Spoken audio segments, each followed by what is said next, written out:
अंतरराष्ट्रीय युवा विद्वान, जैन दर्शन में यूनिवर्सिटी टॉप व गोल्ड मेडलिस्ट, जैन सिद्धांत एवं न्याय विषयों को सरलता से समझाने वाले, यूएसए, इंग्लैंड, ऑस्ट्रेलिया आदि अनेक देशों में जैन धर्म की महती प्रभावना करने वाले, पंडित टोडरमल पुरस्कार, युवा विद्वत रत्न आदि अनेक पुरस्कारों से सम्मानित मूर्धन्य विद्वान डॉक्टर संजीव कुमार गोधा जयपुर द्वारा जानिए धर्म का मर्म। मुंबई के एक साधर्मी भाई की ओर से इन प्रवचनों का प्रसारण किया जा रहा है। 1500 रुपए किलो बोलो आप। 1500 रुपए किलो में क्या खरीद के लाए? अंदर की गिरी के साथ में छिलके थे तब। समझ में आ रही है बात? और यदि वो अंदर की गिरी निकालने के बाद वो छिलके तोलने की बात करे तो आप कहोगे भाई साहब ये नहीं चलेगा। उसी भाव खरीद करके लाता है। हाँ, थैली तोलता है तो भी दिमाग खराब होता है। अरे यार बादाम चढ़ेगा ना, एक बादाम चढ़ेगा। इतना दिमाग तो मत करो खराब। सबका ही होता है। अरे नहीं साहब, क्या बात कर रहे हो आप? कागज की थैली के संबंध मिठाई के डब्बे को भी वो वजन अलग तोलता है, भले ढक्कन का नहीं तोलता हो। नीचे का तो तोलता है।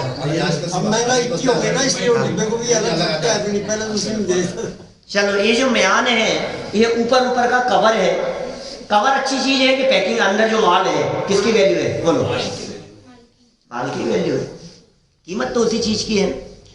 साधारण सा चीज, एक जवाहरात के यहाँ, जौहरी के यहाँ से हम कुछ सेट खरीद करके लाए, और खरीद करके लाए तो वो उसने बहुत अच्छी पैकिंग में दिया। और उसके बाद मार्केट से हम मटर खरीद करके लाए तो उसने एक हल्की सी साधारण सी थैली में रख करके देने लगा। हमने कहा यार ये क्या कर रहा है? तेरे से अच्छा तो वही है, देख कितनी अच्छी पैकिंग में दिया है। कि बाबूजी ये 25 रुपए किलो के मटर इसके लिए तुम्हारे को 250 रुपए का डब्बा नहीं दूंगा। माल जितना कीमती होगा उसकी पैकिंग उतनी कीमती होगी। पैकिंग की कीमत उसमें रखे हुए माल से है, और माल गायब हो जाए और डब्बा ज्यों का त्यों रखा रहे तो आपको कैसा लगता है? चोर आए और माल चुरा करके ले गए और डब्बा वहीं छोड़ गए तो आपको क्या लगता है? अरे जैसे कि तैसे पड़ा है यार, क्या फर्क पड़ गया? अंदर में क्या देखते हो? ऊपर तो ऐसा का ऐसा ही रखा है ना। आपने जिस केस में रखा था वहां ऐसा का ऐसा रखा हुआ है। ये भाई माल देखो, पैकिंग मत देखो। ये कह रहे हैं तुम म्यान के भीतर रखी हुई तलवार के समान हो, अपनी कीमत तलवार जैसी है, अतः शरीर से तुम्हारा आत्मा भिन्न ही है, ऐसा चिंतवन करो। देखो 48 नंबर श्लोक में क्या कहते हैं? अध्रुवत्वाद मेध्यत्वाद चित्तवाच्चान्यदंगकम् चेत्तत्व नित्यत्व मेध्यत्वैरात्मन्योऽसि कायतः। हे आत्मन, अनित्य, अपवित्र और चेतना रहित इन 3 कारणों से शरीर आत्मा से भिन्न है, और सचेतनत्व, नित्यत्व, पावित्र्य होने के कारण तू शरीर से भिन्न है। क्या क्या कहा? दो बातें कही है। शरीर आत्मा से भिन्न है और मैं शरीर से भिन्न हूं। एक में जीव तत्व संबंधी भूल को निकाला, दूसरे में अजीव तत्व संबंधी भूल का निराकरण किया। पहले में क्या कह रहे हैं कि शरीर कैसा है? शरीर तो अनित्य है। अनित्य माने नाशवान, क्षणभंगुर है, अपवित्र है। ये देह अपवित्र है, ये देह अशुचि है, ये देह दुर्गंधित है, ये देह मलिन है। ये विस्तार से चर्चा आगे अशुचि भावना में करेंगे कल अपन, जो विस्तार से चर्चा आएगी अशुचि और अपवित्रता की चर्चा करेंगे। ये पवित्र बनाने का प्रयास करता है, ये ऊपर से लगाता है डीओ, ऊपर से लगाता है। इसलिए कि वो जो अंदर की जो दुर्गंध है ना, वो बाहर नहीं आए। लेकिन भाई ये ऊपर ऊपर से लगाने से वो शरीर सुगंधित नहीं होता है। ये तो अंदर मल भरा हो और बाहर से सुंदर दिखे, इसमें कुछ दम नहीं है, सार नहीं है इसमें। देखो दिखाते हैं यहाँ क्या कह रहे हैं, अपवित्र हो गया और चेतना रहित। नहीं साहब अभी तो चेतना सहित। अरे भाई जीवन पर्यंत चेतना रहित है। मरने के बाद तो सारा जगत यह कहता है कि शरीर अलग हो गया और आत्मा अलग है, लेकिन जीते जी शरीर और आत्मा को अलग देखते हैं ज्ञानी पुरुष। देह छता जैनी दशा मरते देहातीत, ते ज्ञानी ना चरणवा वो बंधन अग्नित। श्रीमद जी की पंक्तियां हैं। देह रहते हुए भी, देह गुजराती है लाइनें, गुजराती पंक्तियां हैं, अर्थ समझ में आ गया होगा। देह छता जैनी दशा वर्ते देहातीत, देह के होते हुए भी जिनकी दशा देह से अतीत वर्तती है, उन ज्ञानियों के चरणों में हम अगणित वंदन करते हैं। पूरा कार्यक्रम वहां गुजराती में चलता था। अभी शिविर में तारंगा में गुजराती बोलते थे सब, और जो 2 विद्वान थे उनके प्रवचन भी गुजराती में ही होते थे। मैं तो हिंदी बोलूंगा हम तो हिंदी वाले, समझ में सब आती है, बोलते थोड़ी नहीं। वो भी समझते हैं। हाँ वो भी सब समझते हैं, वो तो समझते ही है, तभी तो मुझे बुलाया था। हिंदी पूरी समझने लगते हैं। हाँ हिंदी पूरी समझते हैं। देखो लेकिन क्या कह रहे हैं यहाँ पर भाई, क्या कह दिया कि चेतना रहित। कब है चेतना रहित? शरीर सदा काल मुर्दा ही है। शरीर तो मुर्दा है कि नहीं साहब, जान दिख रही है। अरे इसमें जो जान दिख रही है वो जान शरीर की नहीं है, वो तो मेरी जान है वो तो मेरी वजह से जान है इसमें। मैं निकल जाऊंगा तो ये तो जैसा था वैसा का वैसा ही रह जाएगा। ये जानदार है। शरीर जानदार नहीं है, जानदार तत्व अंदर में बैठा है। वो जानदार तत्व जो बैठा हुआ है वो मैं हूँ। मेरे बुलाई इसकी पूछ हो रही है। हाँ मेरी मौजूदगी की वजह से इसकी पूछ है। मेरे निकल जाने के बाद में कौन पूछेगा इसको? इसको कोई पूछने वाला नहीं है। शरीर की कोई कीमत नहीं है मेरे निकल जाने के बाद में। तो वो कैसा है? चेतना रहित है। चेतना माने जानना, देखना, समझना। ये जो समझ है ये सब चेतना है, ये नहीं है उसमें। तो देखो क्या कह रहे हैं, और आत्मा से भिन्न है, हो गया। और आत्मा कैसा है या मैं कैसा हूं? सचेतनत्व, चेतन हूं मैं चेतन हूं भाई साहब। मेरे ये सारी बातें समझ में आती है। जो बात कही जा रही है इसको कौन समझ रहा है? ये स्टोर कहाँ होता है? एक बात हमने आज सुनी, याद की, उसको कहाँ रखते हैं अपन? जेब में, लॉकर में, बैंक में? बैंक में रखो, सेफ है भाई, जमाना खराब है, किसी और को मत दो। तो आप ये जो कुछ भी सुन रहे हो ये कौन सी जगह पर स्टोर होता है? हार्ड डिस्क में। ज्ञान, ज्ञान भाई साहब ये आत्मा में। ये अंदर अपन जीव है, शरीर से भिन्न, एक अलग है अपन, मालूम है ना? अपन शरीर नहीं है। ये जो आईने के सामने दिखता है ना, ये अपन नहीं है, साध्य। अपन इससे भिन्न है बिल्कुल, वो अलग है और अपन अलग है। तो अपन कौन है? ये दिखने वाले कि नहीं? ये जो दिख रहा है इसे जानने वाले, हम जानने वाले तत्व हैं। जानने वाले भी हैं और जानदार भी है, क्या? और जानने में आने वाले भी हैं। जानने वाले, जानने में आने वाले जानदार तत्व हैं हम, पावरफुल हैं। तो सचेतनत्व, चेतनता है मेरी। और नित्यत्व, ये नित्यत्व की बात यदि खबर हो जावे तो फिर डर नहीं लगता किसी चीज का, घबराहट नहीं होती, मरण का भय नहीं होता।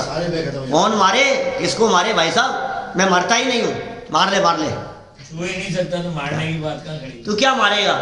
सुन, ये कैसे बैठते हैं हमारे मुनिराज जंगल में जाकर। पुराने जो उपसर्ग की घटनाएं जो मिलती हैं पुराणों के अंदर, 3 दिन तक श्याल नहीं खाती रही, सियार नहीं खाती रही, ऐसा होता रहा। ये किसके दम पर है? अरे क्या हो क्या रहा है? ये समझ में नहीं आता ये खेल क्या है। अब सच्ची घटना है, बड़े पंडित जी सुनाते, बिल्कुल। उस बच्चे की घटना है जो बच्चे को किडनैप कर लिया था। मैं सुनाया, मैंने पहले सुनाया है यहाँ पे। किडनैप करके ले गए उसको, बच्चे को, और कहा फोन लगा, बात कर। पाठशाला में एक दिन आया था वो खाली, पाठशाला में एक दिन आया था, इसी का बोलो आप। और वो बच्चे को कहा कि फोन लगा करके के इतने पैसे लेकर के आओ यहाँ, पापा मुझे छुड़ा लो, नहीं तो गोली मार देंगे तुझे। मार दो आप तो गोली मार दो, मैं नहीं बोल रहा पापा को। क्या बात कर रहे हो? अबे मार दूंगा, मर जाएगा तू, कि मैं मरता ही नहीं हूँ, मार के तो देख। मैं मरने वाला नहीं हूँ मैं। वो बच्चा कह रहा है, छोटा सा बच्चा, वो ये कह रहा है कि मैं मरता नहीं हूँ, इसको मरने का डर नहीं लगता। ये सच्ची घटना है, जो किडनैप करके ले गए थे वापस घर छोड़ करके गए। बोलो, घर के बाहर पास में छोड़ करके चल दिए उसको, वहां वो बच्चे को वापस आ गया। बच्चे ने बतलाई घटना तो पता लगा। एक दिन पाठशाला पढ़ने के लिए गया हो, मंदिर जाकर के पढ़ा हो, अपने आत्मा के स्वरूप को देखा हो, शरीर से भिन्न अपने आप को देखा हो। अरे बीमारी के काल में भी मैं बीमार नहीं होता, क्योंकि बीमारी, शरीर में बुखार आया, बुखार और शरीर भिन्न भिन्न है या नहीं? शरीर गर्म दिखाई दे रहा है, बुखार हो गया, ऐसे हाथ लगाओ, गर्म दिख रहा है। कौन कौन गर्म हुआ है? शरीर। शरीर गर्म नहीं है, बुखार गर्म है। शरीर गर्म नहीं है, बुखार गर्म है। और ऐसा भेद विज्ञान डॉक्टर्स को होता है, और वो एक खुराक देते हैं, और वो खुराक जाकर के शरीर और बुखार, इन दोनों के संधि जहां है ना, जॉइंट, उसके ऊपर लगता है, और बुखार चला जाता है और शरीर जो का त्यों रह जाता है। शरीर ही यदि गर्म हो गया होता, बुखार हो गया होता, तो बुखार के जाने के साथ साथ शरीर भी चला जाता। लेकिन शरीर में उत्पन्न होते हुए भी बुखार शरीर से भिन्न है। कैसा कैसा भेद विज्ञान! सारे डॉक्टर्स को भेद विज्ञान है, ये कहाँ असर कर रही है, ये दवाई जाकर के कौन सी जगह पर लगेगी। ऐसे ही ज्ञानियों को इस तरह का निरंतर भेद विज्ञान है कि हम ये जो भेद विज्ञान का चिंतन कर रहे हैं, ये सूक्ष्म संधि है। जानने वाला तत्व अलग और जानने में आने वाला ये देहादिक भिन्न, ऐसा ऐसा भेद विज्ञान वर्तता है। मैं नित्य हूँ, शरीर अनित्य है, शरीर क्षणभंगुर है, शरीर को बिगड़ना ही है, ये शरीर बिगड़े बिना नहीं रहेगा, ये शरीर छूटे बिना नहीं रहेगा, इस शरीर का नाश हुए बिना नहीं रहेगा, इस शरीर की झुर्रियां पड़ेगी, ये शरीर ऐसे धूसने लगेगा, ऐसा होगा, आंखों से दिखना बंद हो जाएगा, सुनना बंद हो जाएगा, ये शरीर है, ऐसा ही होगा इसका। तो फिर कह रहे हैं पवित्र है, शरीर अनित्य है, मैं नित्य हूं। शरीर अपवित्र है और मैं पवित्र होने के कारण कैसा हूं? शरीर से भिन्न हूं। देखिए, हे आत्मन, शरीर अनित्य, अपवित्र और चेतना से रहित है। शरीर में 3 गुण बतलाए। क्या क्या गुण है शरीर में? अनित्यता का गुण है, अपवित्र है और चेतना से रहित है। और जीव में क्या क्या है? नित्य है, पवित्र है और चेतना सहित है। अब इन 3 बातों को गहराई से विचार करना। तुम शरीर हो या तुम जीव हो? अगला छंद भी लेना है अपने को, अभी पूरा करना है इसको। तुम जीव हो या शरीर हो? यदि तुम जीव हो तो कभी अपने आप को अपवित्र अनुभव मत करना, क्योंकि जीव कभी अपवित्र नहीं होता। जीव पवित्र है, शरीर अपवित्र है। मैं शरीर की अपवित्रता से भिन्न हूं। यदि तुम अपने आप को शरीर नहीं मानकर जीव मानते हो तो जीव में चेतना है, और चेतना माने ज्ञान। तो तुम कभी अपने आप को अज्ञानी मत मानना, तुम कभी अपने आप को नासमझ मत मानना, तुम कभी अपने आप के बारे में ये विचार मत करना मुझे तो समझ में ही नहीं आता। अरे जिसे समझ में नहीं आता वो अचेतन होता है, और जिसे समझ में आने की योग्यता होती है वो चेतन होता है। जिसे समझ में नहीं आ रहा वो भी तो ज्ञान ही जान रहा है। हाँ, मुझे समझ में नहीं आ रहा है, ज्ञान से ही जाना गया है। उसमें समझ पड़ी है, मुझे समझ में नहीं आता, ये किसने जाना? ये भी ज्ञान नहीं जाना। जिसमें समझ होती है उसको कहा जाता है। इसलिए मुझ में ज्ञान है। मैं तो ये कहना चाहता हूँ, बच्चों को ऐसा लगने लगता है ना कभी कभी, किसी को, बड़ों को ऐसा, बुजुर्ग होते हैं उन्हें भी ऐसा लगने लगता है, बच्चे होते हैं उनको भी ऐसा लगने लगता है। बच्चों को किसी काम की कहो तो कहे मेरे से नहीं होता, मैं नहीं कर सकता। बुजुर्ग हो जाते हैं तो वो ये कहते हैं हमसे याद नहीं होता, हम भाई हमारी उम्र में नहीं होता, भाई अब इस उम्र में नहीं हो सकता है।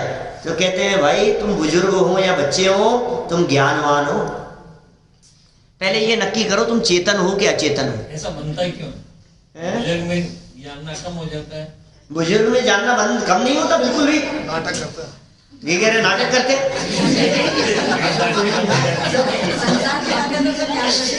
सब रहती है। ये कहता है याद नहीं रहता मुझे, याद नहीं रहता मुझे, अब नहीं रहता है साहब, इस उम्र में नहीं रहता है। तुम्हारी उम्र में तो हमको भी हो जाता था। अच्छा, हमारी उम्र में हो जाता था। अब एक एक नाम पूछो इनसे। 7 पीढ़ियों तक के सब बच्चों के नाम याद रखेंगे। बोलो 7 पीढ़ियों के बच्चों के नाम नहीं, बच्चों की बहुएं बच्चियां कहाँ गई हैं, उनके जो ब्याही जी हैं वो सब, और फिर वो कौन कौन से गांव की हैं, और फिर उनके बच्चे कौन से हैं, और फिर किसका किसके साथ में कौन सा रिलेशन है, ये सब फटाफट सुना देता है। साफ तो याद नहीं होते। हमने पूछी और फटाफट उसने ये सारी बातें बतला दी कि आपकी वो छोटी बहू कहाँ की है, वो उनके मामा जी लगते हैं ना कोई, वो आपकी बहू के मामा जी को वो कहाँ गए, कौन से, सब फटाफट बतला दिया उन्होंने। फिर हमने कहा आपने ये बचपन में ही याद किया होगा। बचपन में तो बेटे बहू ही नहीं थे। अब आओ उनके दूर दूर के कब याद किए हैं आपने? बचपन में याद किए हैं कि अभी याद किए हैं इस अवस्था में? बहू आने के बाद, बच्चे पोते होने के बाद। पोतों के दोस्तों के नाम पता है तुम्हारे को क्या?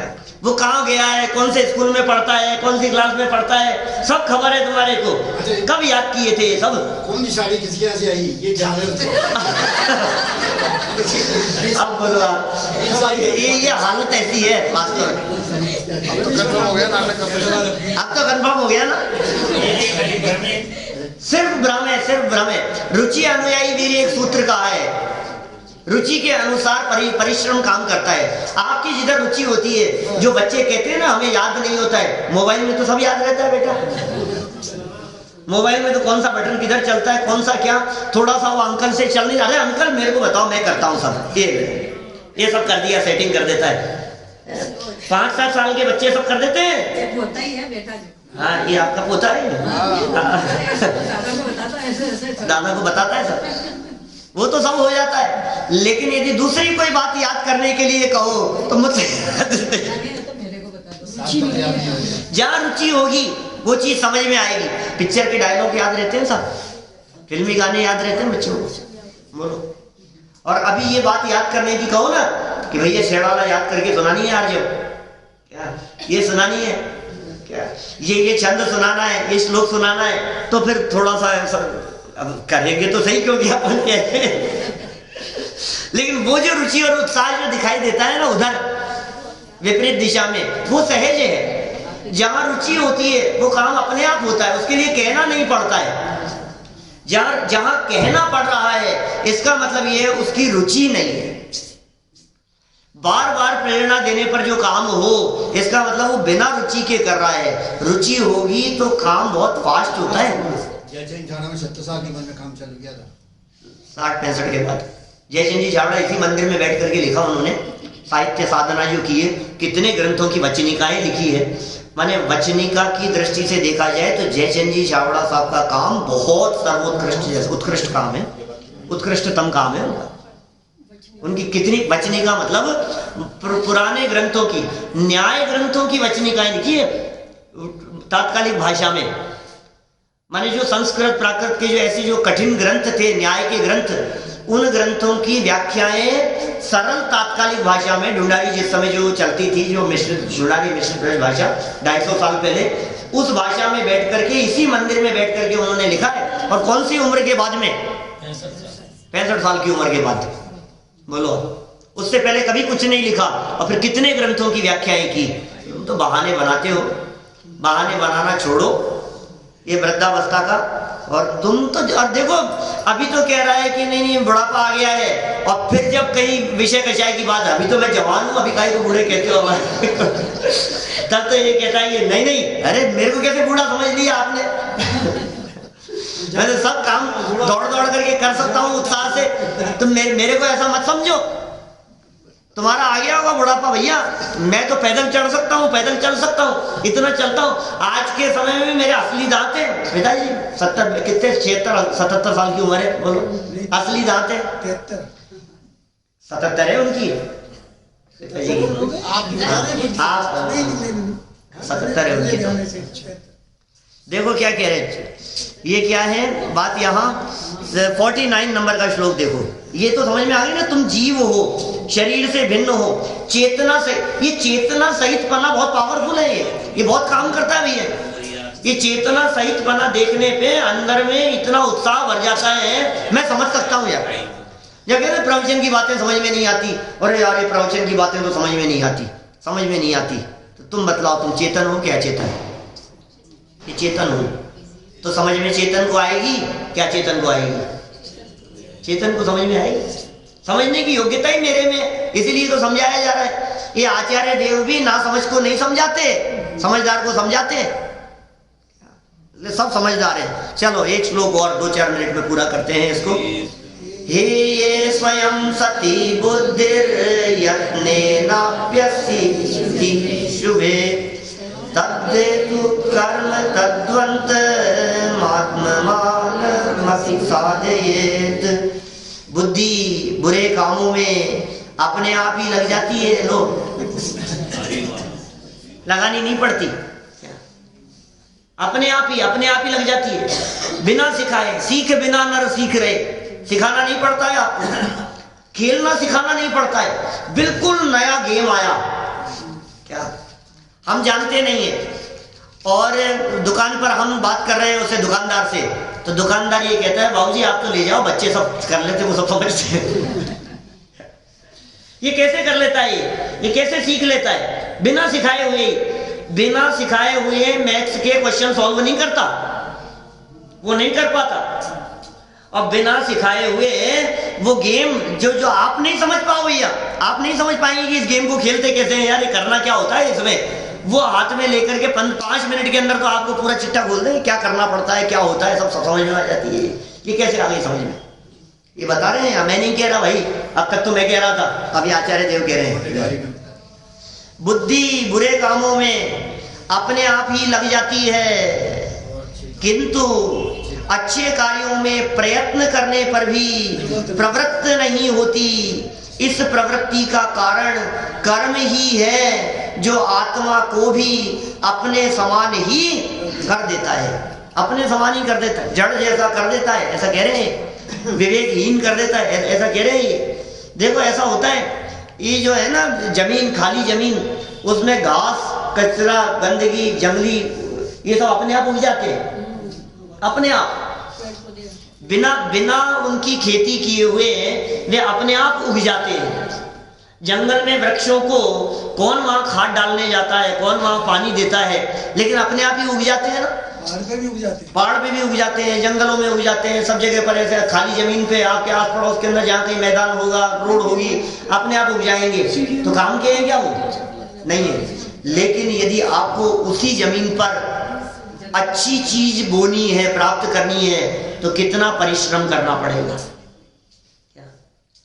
उसके लिए परिश्रम नहीं करना पड़ता, माने खोटे विचारों के लिए परिश्रम नहीं करना पड़ता, वे तो अपने आप ही आते हैं। और सद विचारों के लिए बुद्धि पूर्वक प्रयत्न करना पड़ता है, उसमें पुरुषार्थ लगता है। जो पुरुषार्थहीन होते हैं वो अपने हाल पे छोड़ देते हैं, और अपने हाल पे छोड़ने से क्या होता है, अपने आप वो घास फूस और कचरा ही उगता है, कचरा ही जन्म लेता है, वही होगा। रोड पर क्या होगा? और थोड़ा सा ध्यान दिया, नहीं, टाइम टू टाइम पानी डालना है, खाद डालनी है, संभालना है, ध्यान रखना है, तो फिर उसमें से अच्छे अच्छे फ्रूट्स निकल करके सामने आते हैं, फल निकल करके सामने आते हैं। मुंबई के एक साधर्मी भाई की ओर से इन प्रवचनों का प्रसारण किया जा रहा है।